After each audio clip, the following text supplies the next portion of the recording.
Honestamente, não sei se eu ficar aqui eu atrapalho, porque eu vou usar bastante a tela. Se o pessoal da técnica aí tiver algum conselho para me dar, senão eu vou ficar aqui mesmo, tudo bem? Quem não gostou, diga agora ou cale-se para sempre. Atos capítulo 10.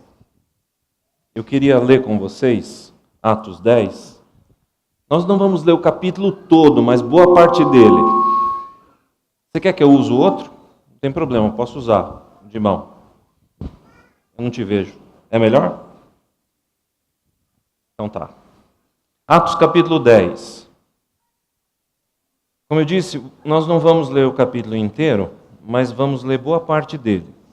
Agora, você não pode ir para casa hoje achando que leu a Bíblia o suficiente para a semana toda, né? Apesar de nós lermos 33 versos hoje. Eu vou ler na linguagem de hoje para ficar mais fácil, para o texto fluir melhor, tá bom? Então, Atos 10 começa assim. Na cidade de Cesareia, havia um homem chamado Cornélio, que era o comandante de um batalhão romano chamado Batalhão Italiano. Ele era um homem religioso e ele e todas as pessoas de sua casa adoravam a Deus. Cornélio ajudava muito os judeus pobres e orava sempre a Deus. Um dia, ali pelas 3 da tarde, Cornélio teve uma visão. Ele viu claramente um anjo de Deus que chegou perto dele e disse: Cornélio. E ele ficou olhando para o anjo. E com medo, perguntou: O que é, Senhor? O anjo respondeu: Deus aceitou as suas orações e a ajuda que você tem dado aos pobres, e ele não esqueceu de você. Agora mande alguns homens até a cidade de Jope para buscarem um homem chamado Simão Pedro. E ele estará hospedado na casa de outro Simão, um curtidor de couros que mora à beira do mar. Quando o anjo foi embora, Cornélio imediatamente chamou 2 empregados e um soldado que estavam a seu serviço e que era também um homem religioso. Cornélio contou a eles tudo o que havia acontecido e mandou que fossem a Jope. No dia seguinte, ao meio-dia, Pedro subiu até o terraço para orar. Agora nós estamos já em Jope, né? Até agora a gente estava em Cesareia, uma cidade marítima bonita, à beira-mar, onde o pessoal romano ali tinha um posto avançado. E agora nós vamos talvez aí uns 40 quilômetros para o norte, em Jope, onde Pedro morava, que é quem o anjo pediu para Cornélio mandar chamar. Verso 9. No dia seguinte, ao meio-dia, Pedro subiu ao terraço. Enquanto isso, os homens vinham pelo caminho, já perto de Jope. Pedro ficou com fome e quis comer alguma coisa.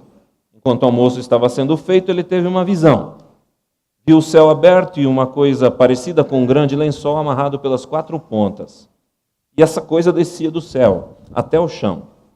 Dentro daquilo havia todos os tipos de animais de 4 patas, de animais que se arrastam pelo chão e também de aves. Então Pedro ouviu uma voz que dizia: Pedro, levanta-te, mata e come. E Pedro respondeu: De jeito nenhum, Senhor. Eu nunca comi nenhuma coisa que a lei considera suja ou impura. A voz falou de novo com ele e disse: Não chame de impuro aquilo que Deus purificou. Isso aconteceu 3 vezes. Em seguida, a coisa que parecia um lençol foi levada de volta para o céu. E Pedro começou a perguntar a si mesmo: O que será que essa visão quer dizer? Naquele momento, os homens que Cornélio havia mandado já tinham se informado sobre onde ficava a casa de Simão e estavam na porta. Eles chamaram alguém da casa e perguntaram: Por acaso um homem chamado Simão Pedro está hospedado aqui? Pedro ainda estava pensando na visão quando o Espírito Santo disse: Escute, estão aí 3 homens procurando você. Agora, apronte-se, desça e vá com eles, e vá tranquilo, porque eu mandei que eles viessem até aqui. Então, Pedro desceu e disse aos homens: Eu sou a pessoa que vocês estão procurando. Por que vieram aqui? No verso 22, eles responderam: Nós fomos mandados pelo comandante Cornélio. Ele é um homem bom, temente a Deus e muito respeitado por todos os judeus.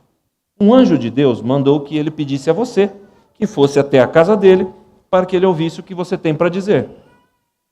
E Pedro convidou os homens para entrarem, hospedou-os ali naquela noite. E no dia seguinte, Pedro se aprontou e foi com eles, e alguns irmãos que moravam em Jope também foram. No outro dia, chegaram à cidade de Cesareia. Cornélio e os parentes e amigos mais íntimos que ele tinha convidado já estavam esperando Pedro. Quando Pedro ia entrando, Cornélio veio ao seu encontro, ajoelhou-se, curvou a cabeça diante dele. Mas Pedro fez com que ele se levantasse e disse: fique de pé, eu sou um homem como você.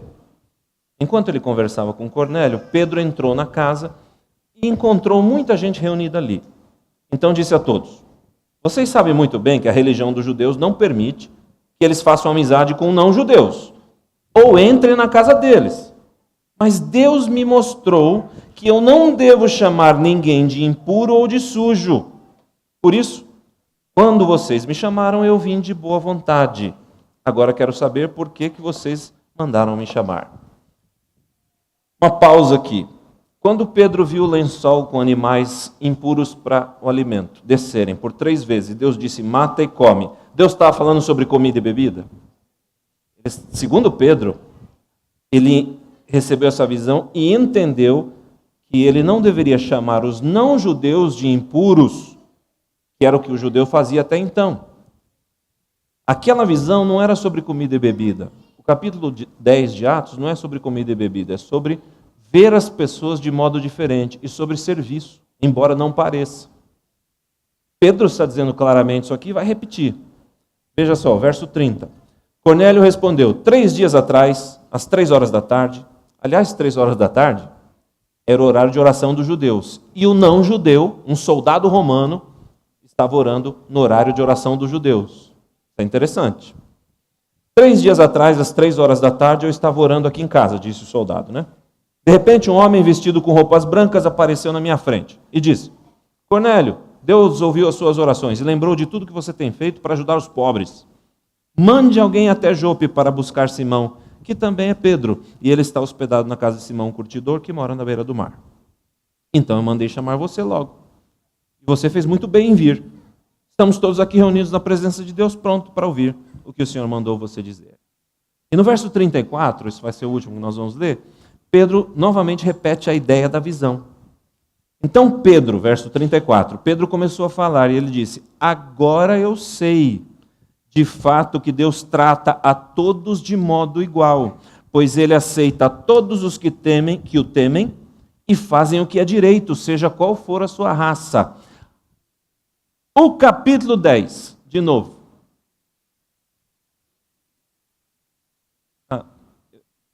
Vocês sabem quem é essa gente aí?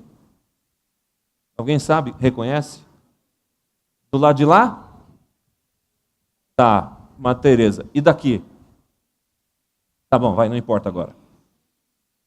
Então, Atos 10 não fala sobre comida e bebida. A história de Pedro e o centurião romano fala sobre aceitar os não-judeus.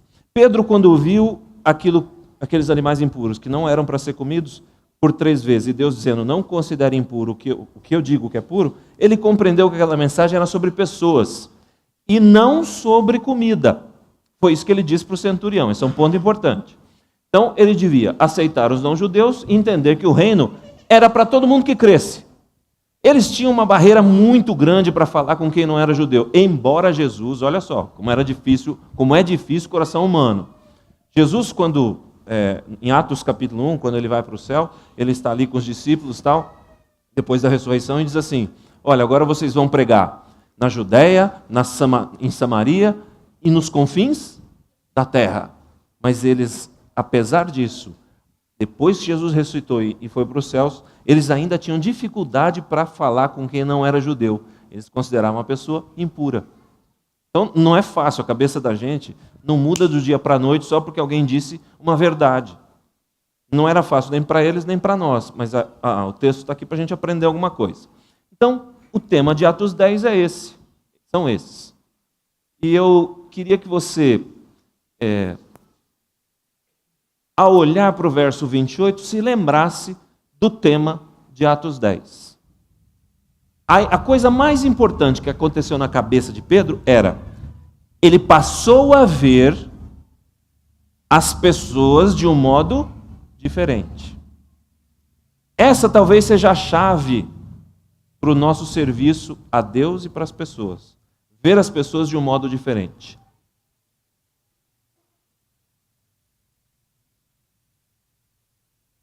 E eu queria ler de novo com vocês os versos 1, 2, 3 e 4 para a gente tentar tirar uma lição daí. Recordando, Cornélio estava em Cesareia. Ele era comandante de um batalhão chamado Batalhão Italiano. Um centurião comandava 100 soldados. Havia um outro nível, que eu não me lembro o nome agora, mas o camarada comandava aí aproximadamente 600 soldados. Acho que era legião. O centurião comandava um sexto dessa legião, 100 soldados. Cornélio era um centurião. E esse homem, assim, a gente imagina que um soldado romano não fosse um cara muito ligado à religião e muito menos às coisas, às pessoas. Era gente grossa, dura. Aliás, precisava ser assim, né? Para ser soldado você tem que matar, você tem que, em vez de perguntar, você já atira, né? Antes de perguntar, você atira. Naquela época, principalmente.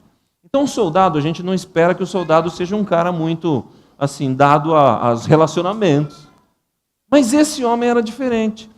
Ele não só era religioso, como diz a Bíblia, como ele tinha o bom costume de ajudar os pobres do seu próprio dinheiro.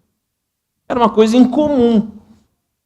E, como eu já disse, ele orava às 3 da tarde, o que dá a entender que ele tinha conhecimento da religião judaica e praticava até onde conhecia. Isso é interessante. Lá pelas 3 horas da tarde, que era quando ele orava, o anjo falou com ele. Agora, a coisa curiosa é que no verso 4, o anjo não deu todo o recado que Cornélio precisava ouvir. O anjo mandou ele chamar quem? Pedro. Por que será que o anjo não deu o recado, não deu a mensagem? Aliás, nós não gostaríamos de ver um ser sobrenatural, de repente, que nos desse uma mensagem, o meu pai, por exemplo, que não crê, a minha namorada que não crê. Já pensou se aparece um anjo e fala, isso é a verdade, que maravilha que seria? Mas aqui o anjo não fez isso. Ele só disse, olha, você vai mandar chamar um cara chamado Pedro, que está lá em Jope, e ele vai te dizer o que eu deveria dizer. A coisa curiosa é essa, por que o anjo precisa de gente como nós? Por que eles não fazem o que tem que fazer? Porque não são eles que têm que fazer, somos nós. Deus decidiu que essa missão é nossa. Senão ele mandaria os anjos fazerem. Você foi criado para o serviço. Você nasceu e conheceu essa mensagem para servir as pessoas e servir a Deus. E se você e eu não fizermos, ninguém fará. A gente às vezes se ilude com a ideia de que não, a igreja tem muita gente. Se eu não fizer, alguém faz. Não é bem assim. Você é tão único. E a gente vê isso assim, por exemplo, pela íris, né? É única. Não tem duas iguais no planeta, tem? Impressão digital, tem duas iguais no planeta? Eu não sei como isso pode ser assim, mas dizem que é. Não consigo entender. Como é que um treco desse não pode ter duas iguais? Mas você é único não só no seu corpo, mas nos seus talentos, no jeito de falar, de pensar, de agir, de abordar as pessoas. Não tem ninguém igual a você no planeta. Aliás, eu já conheci gêmeos idênticos, que eu não sabia quem era quem se não estivessem juntos. E quando estavam ainda era difícil. Mas mesmo essas pessoas, no seu modo de ser, eram únicas. Então imagina você, como Pedro, aqui na história, tem uma coisa a fazer que nem os anjos farão se você não fizer. Você foi criado para servir a Deus e as pessoas. E esse é o maior privilégio que a gente pode ter, fazer o bem, levar a mensagem que Jesus Cristo morreu por eles e um dia vai voltar para buscar, para acabar com essa confusão que a gente está vivendo aqui. Imagina, tem privilégio maior do que esse? Pensa um pouquinho. Você recebeu essa missão. Bom, a questão é, o anjo falou com Cornélio. Cornélio ajudava as pessoas. O anjo falou com Pedro e Pedro falou com Cornélio. A questão é, por que o anjo não falou para Cornélio direto? Por quê? Porque cada uma dessas pessoas estava fazendo o papel de quem? Jesus.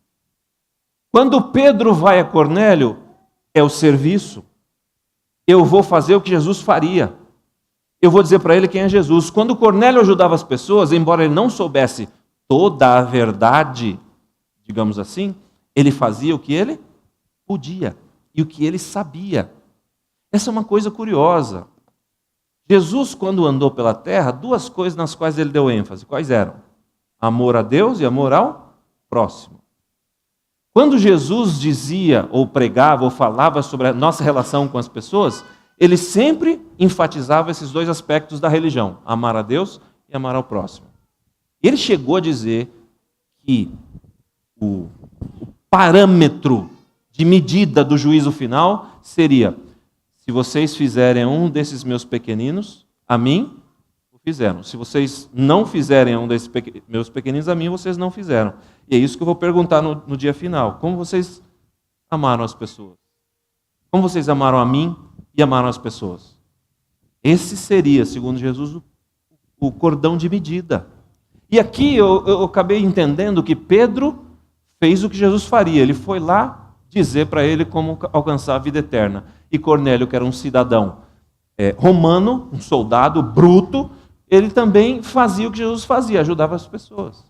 Na prática, essas duas pessoas dessa história, esses personagens principais, a gente pode ver no caráter deles algo que deve mostrar para a gente como a gente deve viver hoje. Eu nasci para servir. E quem vive para si mesmo nunca vai experimentar o que é isso. Quem vive para si mesmo e nunca consegue ouvir alguém que está com dificuldade, nunca vai entender o que isso significa. Quem vive para si mesmo e os seus recursos só servem para o seu prazer egoísta, nunca vai entender o que é você conseguir ajudar alguém.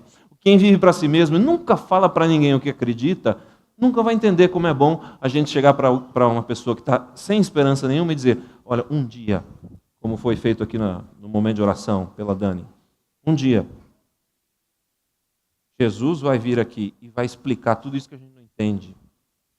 Quando você se dispõe a fazer isso, você está fazendo o que Jesus faria. E a satisfação e o prazer é grande. Talvez você não se sinta muito capaz para isso, mas eu achei uma história que pode nos ajudar. Diz a história que havia um leilão de um violino velho, uma porcaria lá, uma coisa... Enfim, para gente que não entende, se víssemos o tal do violino, a gente acharia que aquilo não vale nada. E no leilão isso acabou acontecendo. O homem começou a pedir ali $6 pelo violino, diz a história, naquele leilão, e ninguém se atreveu a dar mais nada. Eu imagino que a aparência do violino devia ser horrorosa.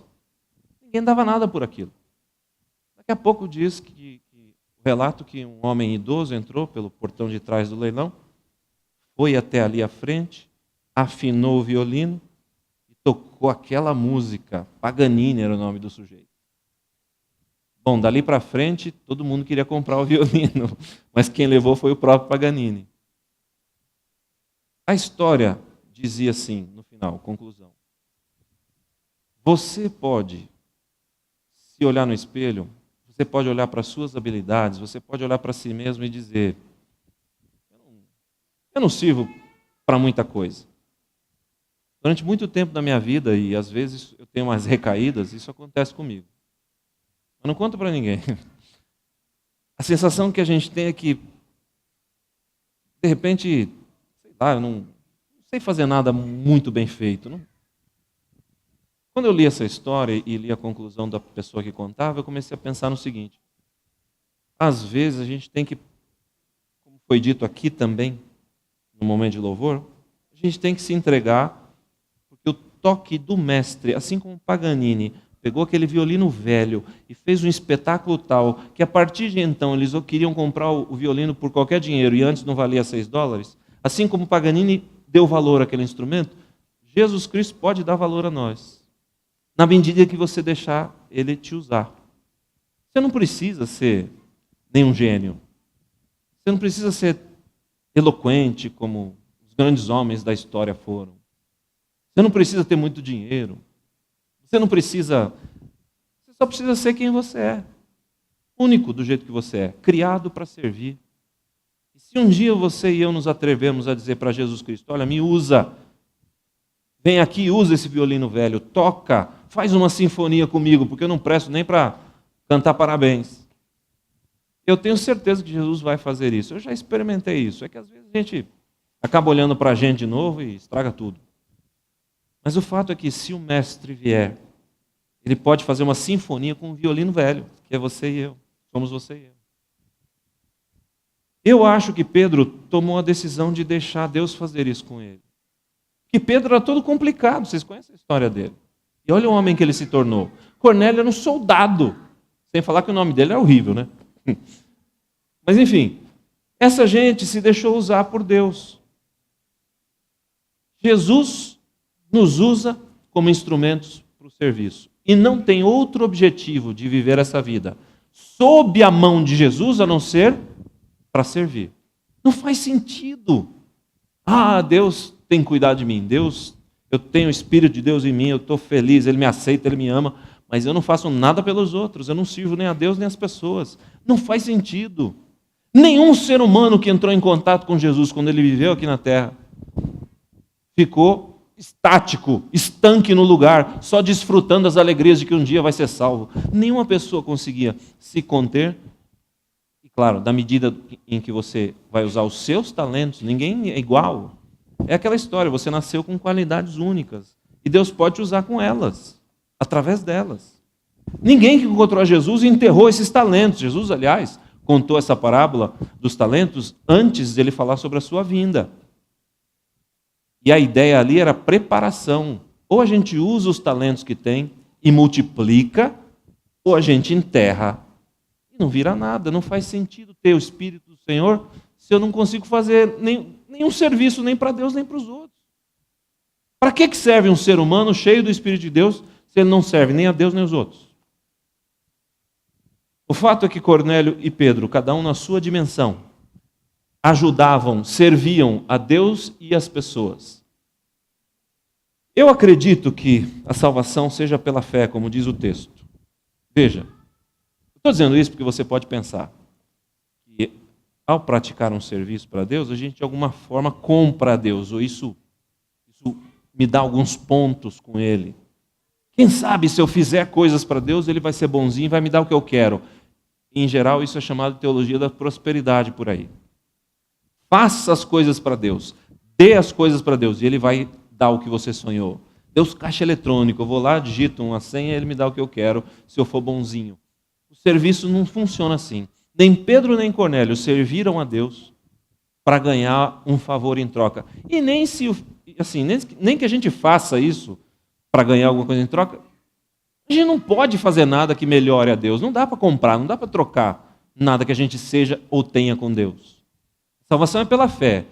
E nesse relato de Atos, capítulo 10, lá na frente, Pedro diz isso. Todos os profetas falaram a respeito de Jesus, dizendo que os que crerem nele recebem por meio dele o perdão dos pecados. O perdão dos pecados é dado através de quê? Eu creio e recebo o perdão. Eu não sirvo para receber o perdão. Mas se eu recebi o perdão, se eu fui salvo por Jesus, eu sirvo, ou eu fico inútil. Fé sem obras é morta. Lembra de Pedro? Mesmo Pedro que escreveu isso aí, um dia negou Jesus. Ele estava ali no pátio da casa do sumo sacerdote. 3 vezes perguntaram para ele: Pedro, você estava com esse homem? Não, não estava. Eu vi você? Não, não viu. Aí ele começou a falar palavrão para ninguém. Alguém disse: olha, o modo de você falar denuncia que você andou com Jesus. Aí ele começou a falar palavrão para disfarçar, diz a Bíblia. Imagina. Naquele momento, Pedro cria ou não em Jesus? Cria. Mas esta fé não serviu para nada. Absolutamente nada. Fé sem obras, como diz Tiago, é morta. Eu creio, fui salvo. E agora? Eu estou disposto a servir a Deus e as pessoas? Essa é uma boa pergunta. Pedro dá um recado aqui nas duas extremidades. Ele não dispensa a fé, mas também não dispensa o serviço. Olha que interessante. Então Pedro começou a falar. Ele disse: agora eu sei que de fato Deus trata a todos de modo igual, pois Ele aceita todos os que o temem e fazem o que é direito, ou outras traduções, o que é justo.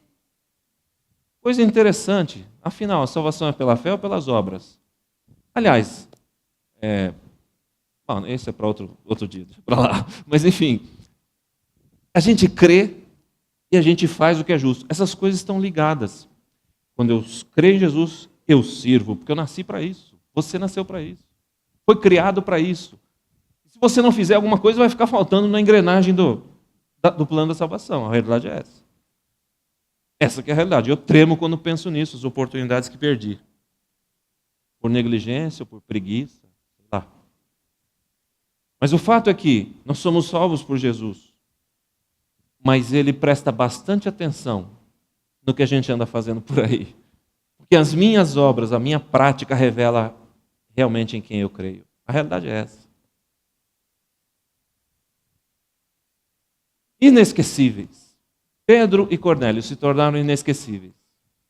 Tanto para os dias deles quanto para os nossos. E até Jesus voltar, essa história vai ser contada por aí. Por quê? Que essa gente simples se tornou inesquecível. Bom, eu tenho uma opinião. Pedro se tornou inesquecível para o soldado romano porque ele serviu. Ele saiu lá da casa dele e foi falar com um soldado romano e foi dizer: agora eu entendo que você não é menor do que eu. Você não é impuro, você não é sujo. Aquela visão me mostrou isso. Pedro foi. Se tornou esquecível para aquele homem. Um soldado romano se tornou inesquecível para as pessoas a quem ele ajudava. E vou dizer, ele só recebeu mais luz, porque a luz que ele tinha, ele pôs em prática. Ele sabia pouco da religião dos judeus, mas ele praticava o que sabia. Ele orava e ajudava as pessoas, era o que ele sabia. Você acha que Deus vai dar mais luz para quem não põe em prática o que já sabe que tem que fazer? Para que ele vai dar mais luz?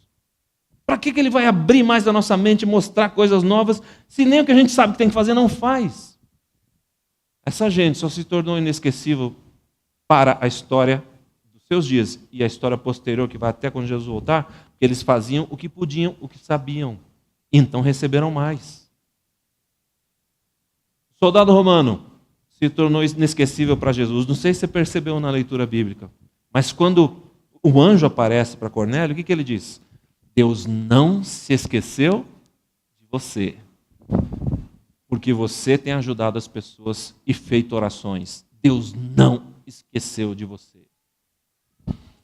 Esse homem se tornou inesquecível para Jesus Cristo, porque ele fazia o que podia. E nós, esse soldado romano se tornou inesquecível para nós. Toda vez que você lê essa história, eu espero que você lembre desses conceitos. Porque aquele homem, nas suas limitações, fazia o que podia. Enfim, como as pessoas se imortalizam na história? Servindo. Jesus é um bom exemplo. Eu vou ler agora um texto com você para terminar, sobre Jesus. Esse texto fala muito comigo. Leia comigo. Ó. Aqui está um homem que nasceu de pais judeus, filho de uma mulher camponesa. Ele nunca escreveu um livro, nunca teve um escritório, nunca possuiu uma casa, nunca teve uma família, nunca estudou na faculdade, nunca pisou numa grande cidade. Ele nunca viajou mais do que 300 quilômetros do lugar onde nasceu. Não tinha credenciais, apenas a si mesmo. Já quando jovem, a maré da opinião popular se voltou contra ele. Seus amigos fugiram e um deles o negou. Ele foi crucificado numa cruz entre dois ladrões. Seus executores lançaram sortes sobre a sua única propriedade aqui na terra, seu casaco. Ao morrer, foi levado para uma sepultura emprestada por causa da piedade de um amigo. 20 longos séculos se passaram, vieram e foram. E ele é a peça central da raça humana, o líder da coluna do progresso. E diz o autor, eu estaria bem dentro da meta ao dizer que de todos os exércitos que marcharam, de todas as forças navais construídas, nenhuma delas afetou tanto a vida do homem na terra, de maneira tão poderosamente, como aquela única vida solitária, Jesus Cristo. Jesus era uma pessoa absolutamente comum. Jesus era uma pessoa que, diz Ellen White num livro muito bonito, chamado Desejado de Todas as Nações, se ele estivesse entre nós aqui, você não saberia quem ele era. Uma pessoa absolutamente comum. Mas se tornou quem se tornou, inesquecível. E eu comecei a pensar, o que faz pessoas comuns se tornarem inesquecíveis? Eu acho que é o serviço. E esse serviço acontece quando alguém se importa ou se interessa por você de verdade. Você nunca mais esquece essa pessoa. E esse é o efeito que você vai causar na humanidade se você se dispuser a servir. De maneira simples. Não precisa muita coisa. A gente logo, logo, sob a liderança do Humberto, a gente vai ter aqui classes de discipulado, às 10 da manhã, para a gente aprender mais sobre como servir. Eu estou acreditando que você vai vir. Porque na prática, a gente pode ser crente, bonitinho, mas se a gente não servir, a gente não está cumprindo o propósito pelo qual nós fomos criados. Aqui tem engenheiro, tem médico, tem enfermeiro, tem contador, tem pastor, tem professor, tem pedreiro, sei lá, tem técnico informático. Todos nós temos uma especialidade, mas nós não nascemos para ser só isso. Só para ganhar vida, só para ter um carrinho, um lugar onde a gente entrar, chamar de casa. No contexto do pecado, nós nascemos para servir. E servir significa fazer alguma coisa que proclame o nome de Deus e ajudar as pessoas, a quem Ele ama. Serviço é o que faz a diferença. Por isso, eu pus essas fotos ali no começo. Quem é esse cara? Phil Knight, o dono da Nike. Quem sabia? Puxa, ninguém. Um homem tão rico, um tênis tão conhecido, está na Copa do Mundo, está por aí. Nike, quem é que não sabe que é? Quem é que aqui? Todo mundo sabe que é a Nike? Certo, mas ninguém sabe quem é o dono. Coisa curiosa, isso me incomoda.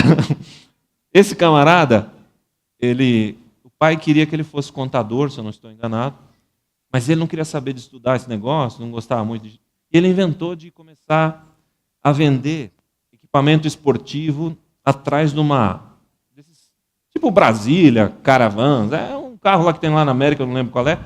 Ele abria a porta de trás assim e punha os produtos ali na frente de uma faculdade. E ele começou assim. E prosperou, tem fábricas no mundo inteiro, especialmente na China. Dizem até que tinha criança trabalhando para ele, que é um negócio meio complicado. Mas parece que você não o conhece, apesar de ser um cara de tremendo sucesso. No entanto, essa tiazinha aí você conhece. A Madre Teresa você conhece. Aliás, até os juvenis sabem quem é. Coisa curiosa. Por quê? Qual a diferença entre eles? Serviço, minha gente. Serviço. Amor às pessoas e a Deus. Essa é a simples diferença entre essas duas pessoas. É isso que torna a Madre Teresa inesquecível. Dentro do que ela sabia, ela fez o que podia para servir a Deus e as pessoas. É isso que torna um crente adventista do sétimo dia, ou tornará um crente adventista do sétimo dia, alguém inesquecível. Não só para as pessoas, mas para Jesus Cristo. Porque quando Ele voltar, Ele vai olhar nos seus olhos e dizer: eu não me esqueci de você. Você amou a mim e amou as pessoas. E agora você vai morar para sempre num lugar onde todo mundo ama todo mundo. Essa é a lógica da coisa. É isso que Deus espera que a gente faça. E esse é o verso para a gente terminar. Mateus 25, 40. O rei responderá: diga-os a verdade, o que vocês fizeram a um dos meus menores irmãos. A mim? Fizeram. Serviço. A gente nasceu para isso. E honestamente, quando a gente começar a pôr isso em prática, nós vamos perceber o sabor, a delícia que é você ver nos olhos de alguém que você agora se tornou para este alguém uma pessoa inesquecível. Que Deus te abençoe. E que logo que esse esquema do discipulado começar, você consiga chegar aqui às 10 horas para nós juntos, nas classes que vão estar montadas aqui, a gente estudar como melhor servir. E depois fazer alguma coisa diferente. Fazer algo que a gente não fez ainda. Algo que a gente gosta de fazer. Sei lá. Mas o fato é que naquele dia Jesus vai olhar para a gente e vai dizer: eu não esqueci de você. Que você amou a mim e serviu as pessoas. Que Deus nos ajude, todos nós. Que a tentação de ficar em casa é grande. Mas que Ele nos ajude. E para isso eu quero orar com você. Você fica em pé?